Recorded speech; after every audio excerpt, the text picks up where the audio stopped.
Nama tokkotu yeroo namni islaamummaa fudhate maaltu akkana isin gammachiisa maaltu akkana lafa isin dhiichisa naan jedhe wanti nu gammachiisu namni kun islaamummaadhaaf waa dabala ituun taane yoo dhufuu dhiises islaamummaarraa waa hir'isa ituun taane wanti nu gammachiisu namni sun lubbuun isaa ibidda jalaa bahuutu nu gammachiisa malee namni sun amane rabbiif waan godhu amanuu baatus rabbiin waa tokko hin godhu islaamummaadhaallee waa hin dabalu yoo dhufe yoollee dhufuu dhiise islaamummaarraa waan tokko hin hir'isu wanni nu gammachiisu lubbuun isaa ibidda jalaa najaa bahuusaatu nu gammachiisa wallaahi kanatu nu gammachiisa malee waan biraa tokko hin qabnu irraa.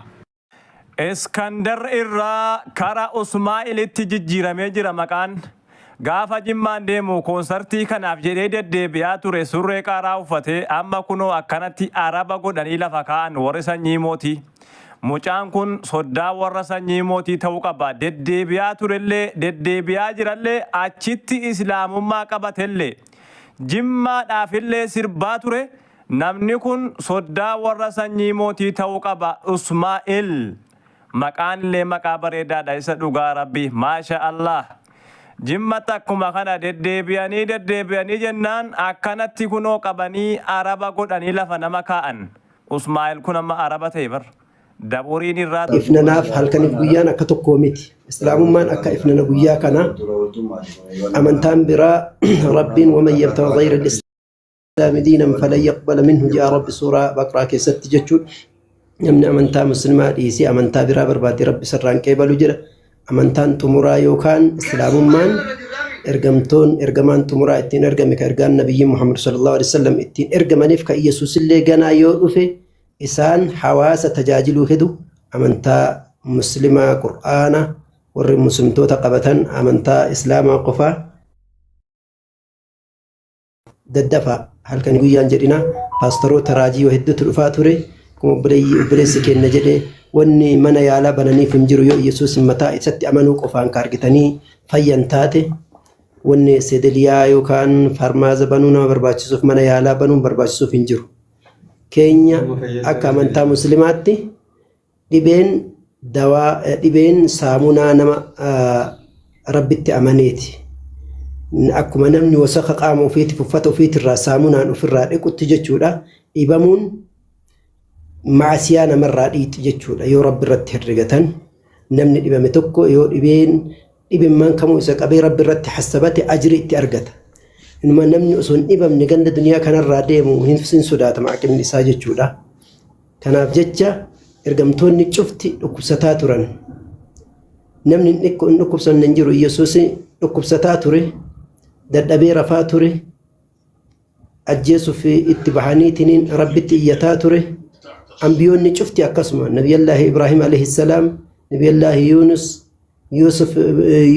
Yusuf hidhamaa ture, rakkifamaa ture, garafamaa ture. Ambiyoonni cufti osoo ka ergamaata rabbii tahuuf dhibeen nama yakka qabu qofa irratti miti ka buutu. Mokkortiif jecha rabbiin dilii isaanii irraa dhiquuf jecha ambiyoota dhukkubsa jechuudha. Nabiyyi Muhammad sallallahu alaihi wasallam laydaa namni lama baatuu hin dandeenye baadha jedhan.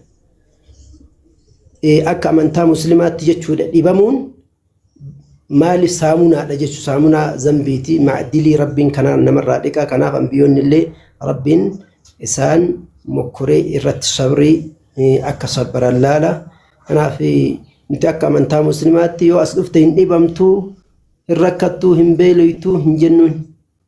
Namni rabbi isaa laafisee ifa isaa galche rakkollee beekeet hin rakkadhallee, hin dhibamallee, hin beelawallee rabbi immoo naa dabarsallee jechuu beekee haa dhufu.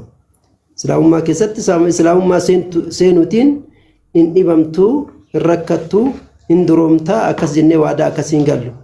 Qooda harka rabbiin argitanii gabroota isaatiif qooda adda addaa qooda akkuma bifti kenna garaagarummaa qabu qooda addaa rabbi namaa qooda san dandahee waan rabbiin naa kenne ni dandaha.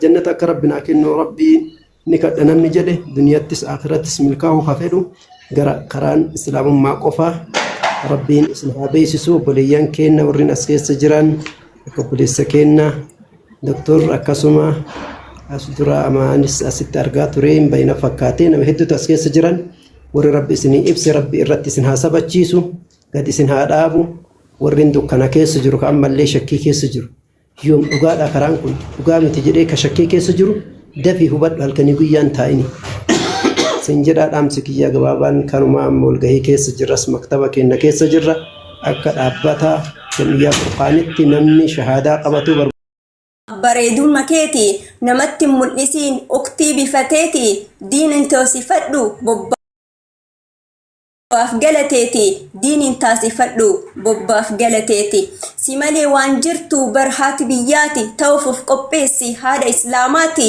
haadha ilmaan isii barsiistuu manatti haadha ilmaan isii barsiistuu manatti rakkoon teenya guddoon bardhaba haadhaati haatis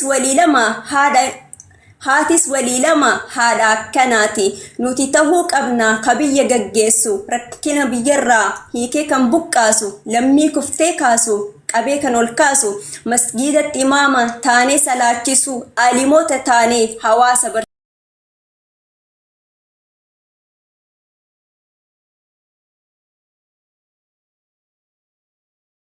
barsiisu alimoota taanee hawaasa barsiisu paarlamaadhaaf dhaqnee biyyattii gaggeessu murtii shari'aatiin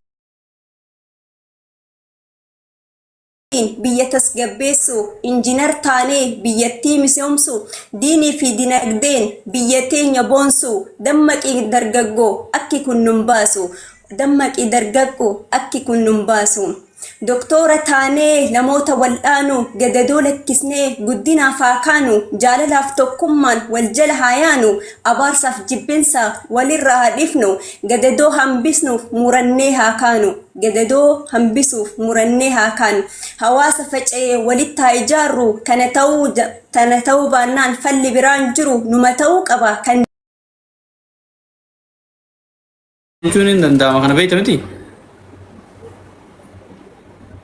Wallahi ajaa'iba wallahi guyyaa ajaa'ibaa guyyaa akkas laayifii natti tola argeen beekun. Miidiyoon irraa tucuunfame kitaaba ta'uu danda'a. Mucaan kaan ammoo dhugaan wanna keessan na barreessaa turte kan wallaggaa suni dhugaan naaf galee jira rabbiinis tokkicha ta'uu waa hundoo badheen jira ijoolleen na bira jiranii jetti ijoolleen na jeeqaa jiru na bira jiranii jette mucaa isheen silaa keessan na barreessaa turte amma dubbisaan ture. Isa ayyaantuu teenya yoo imaaraat keessa jiraatte lookeeshinii kee qofa ergattaa keessaan salaamataa siin jedheen jira badhaasa walaloo kanaaf kana na biraa qabda. Okay yoo ajmaan kanaaf chaarjaa keessa jirta ta'e walaa taaksii walaa jinni mana keetti inni kun sii dhufa shii yoo immoo Abu Dhabii faa jiraatte gaa xiqqoo ishee nutti fagaata namatti sii kennu nu go. Abu Dhabii jira. Akkasuma man sodaadhe wallahi. Abu Dhabii jira. Abu Dhabii. Bakka maaliifuu yeroo namni haajaa biraatiif Abu Dhabii dhufu akkasii fidu goona maaliif WhatsApp kenna argita karaa keessaa tuufi abdii. Hedduu namatti tola. Iddooma tokko jirtu seenaa kun. Biyya lagaa jedhanii dhaqi laallaan qeema mandara tokko waan natti fakkaatan anillee. Kilaasii tokko keessa bakka bilookii tokko waan galan. Abalutti nagaa naa himin jedhaman namaa biyya alaa tokkoon argadhe nama hundumaatti nagaadhaan madda akka waan qaama buna wajjin dhuganii. Ajaa'iba dhabba. Maashaallah mucaan amma ajaa'iba wallahi. Sirriitti dhugaan galuu. Ayya rabbi umurii ishee dheeressu mucaa kana jajjabeessaa inshaallah hundi keessan iyyuu.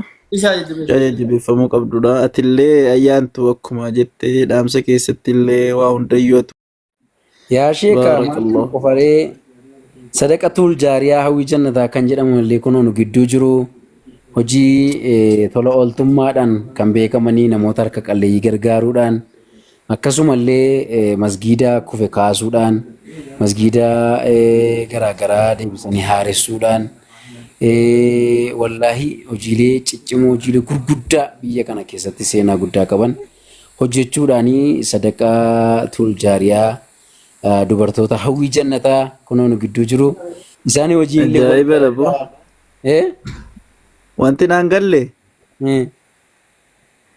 sadaqatul jaariyaa hojjetu moo sadaqatul jaariyaa dhuunfuma wallahi ani hojiin isaanii biyya garaa garaatti Ishemti nuuf ibsituu fannidha bara. Ishemti nuuf ibsituu fi abdii kiyya. abshir Sadaqatul abshir lammata immoo 2016 ittiin 17 keessa jirra. wal keessa irraa Walumaa abshir walumatti qabiitti mimmee adda kennu ibsi.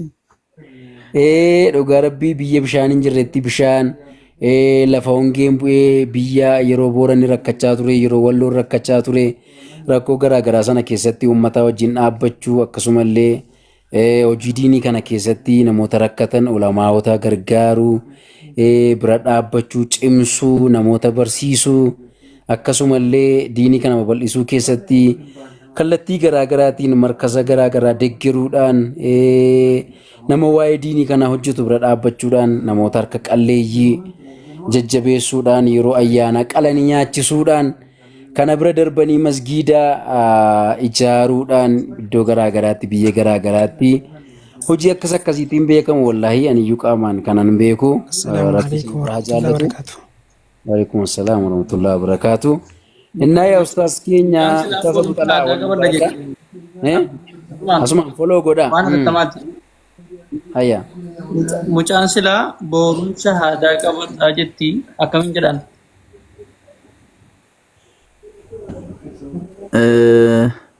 Yoo dandeesse har'a qabattu kanaacha ga'ee toleedhaan rakkoon qabu. Tole jedha rakkoon qabu. Yoo danda'an hayyee. Yoo danda'ame haala mijeeffatte osoo marama qabatte bareedaadha. Ayyee sadaqatul jaariyaadha sagantaa kennaa fi inshaallah warra hojii gurguddaa hojjetaa jirudha biyya keessattis ta'e biyya biraatti. Zarfii adda addaa irratti warra hirmaatee kallattii gargaarsaan misoomaan barnootaan kallattii hedduudhaan akkan isaan hojiitti jiranu inshaallah warroonni biyya alaas jirtan biyya keessa jirtan miseensa isaanii ta'uu barbaadan kontaaktii isaanii keessa seenaatti fudhadhaa dubbi isaaniiti. Sadaqatul jaariyaa kana keessatti miseensa taatanii hawaasa keessan diinii keessan akkaataa isin ittiin kaddamtan akkaataa isin ittiin tajaajiltaniif haala isinii mijeessanii isin eegaa jiru waan ta'eef kontaaktii isaanii fudhadhaatii kunoo peejiin kunillee maqaa dhaabbatichaatiin kan inni banamee jiru. Warri miseensa ta'uu barbaadan akkasuma warrumti immoo yeroo tokko waan barbaadan sappoorti gootanii ergaa keessan bifa barbaadan yoo amaanaatti kennatan amaanaa keessan isinii erganii warra bakka isin barbaadan isinii gahanidha waan ta'eef sadarkaa biyya keessaa fi biyya alaatti illee namoota bebbeekamoo fi akkasuma namoota amanamoodha jedhamanii yaadaman inshaallah rabbiinis akkasuma haa jedhu. Urjiiwwan shamarran irraas ta'ee ustaazota warroota gurguddaa irraas namni miseensa ta'ee keessa jiru waan jiruu fi isinillee isaanitti dabalamaati. Isaanii wajjin sadaqatul jaariyaa kan irratti hirmaadha. Sadaqatul jaariyaa jechuun tasmiyaan kun obboleewwan keenya sadaqatul jaariyaa jechi jedhu kun kan inni dhufe rasuulli rabbi sallallahu alaihi wasallam waa sadii gaafa namni tokko du'ee jedhu waa sadii duwwaatu isa hordofaa jedhan. Kanaachi hojiin isaan dhaabbata gaafa namni tokko du'ee jiru addunyaa irra deemee jiru hojiin jala guutuunsaa inni dhaabbata bakka yoo salaataa ture soomaa ture qara'aa tures waan inni guddaa guutuunsaa inni dhaabbata sadaqaa jaariyaa malee sadaqaa jaariyaa ammaa inni ilmi tokko nama barsiistee ilmi sanaan booddee keetii namni ittiin fayyadamama yoo ta'e ilmi sanaan sadaqaa jaariyaa ergati duutee illee khayriinsaa si'aa jechuudha. Yookaan immoo waqfii wayii gadhiistee duutee fakkeenyaaf masjiida ijaaruun ta'a biirii wayii qotuun mala ergati addunyaarraa deemtee illee hamma wanti sun jirutti sadaqaansaa si'aa jechuudha. Fakkeenyaaf Usmaan ibn Affaan yoo fudhattanii ilaaltan sadaqatul jaariyaa inni yeroo sana waqfii godhee deeme Madiina keessatti gamoo guddaan amma yoonaa rasiitii maqaa isaatiin citaa gibirri maqaa isaatiin kaffalama. Amma yoo inni jaarraa har'a yoo xiqqaate waggaa 400 olidha du'uunsa garuu sadaqaan hamma yoonaatti waqfiinsa sun akka tiyyaa'aafi jira. Sadaqatul jaariyaa jechuun waan akkasii kanadha. Akka carraa ta'ee warra gamoosa sana ziyaara keessaa illee tokkodha. Alhamdulillah. Kanaaf obboleewwan keenya jara kana miseensa godhadha. Mana kanallee foloo godha. Guddisaanii iccitiin 2016 kun immoo hundeeffama isaati ta'ee maal isaa akka ta'e hawwiimti nuuf himtu. Maayikii gara keessanitti deebiseera. Assalaamu alaikum. Alaikum assalam. Maal kana qofaree namoota daawwaa hojjetanii wajjin sagantaa isaan qabatanii jiran sagantaa jabaa ajandaa guddaadha. Inshallah sarpiraayizii guddaatu jira. Annaa karaa daawwaa illee jirra jechaa jiru namoota daawwaa hojjetanii wajjin illee jirra jechaa jiru. Inshallah mee yaa dhugaa isaanii yeroo baay'ee hojiima isaanii dubbata malee afaanii hin dubbatanii. Natti fakkaata mee barreeffama fayyina dubbatanii yoo dubbachuun barbaanne yeroo baay'ee hojiidhaan haasa'u isaanii ustaas Abuxalaa akkasumallee ustaasonni keenya ammaree fudhuftan nutti dabalamtan baga nagaan dhuftan anaa dhufu assalaamu alaikum wa rahmatullaahi wa barakaatu. وعليكم السلام ورحمة الله وبركاته. Haya akkasuma sadaqatul jaariyaa dubartoota hawwii jannataa hundi keessanii follow godhaa maatii isaanii godhadhaa kan hunduma keenyaati egaa hojii isaa namni hin beekne hin jirtanii miidiyaa irratti lafa irratti hojii gurguddaa hojjechaa jiru.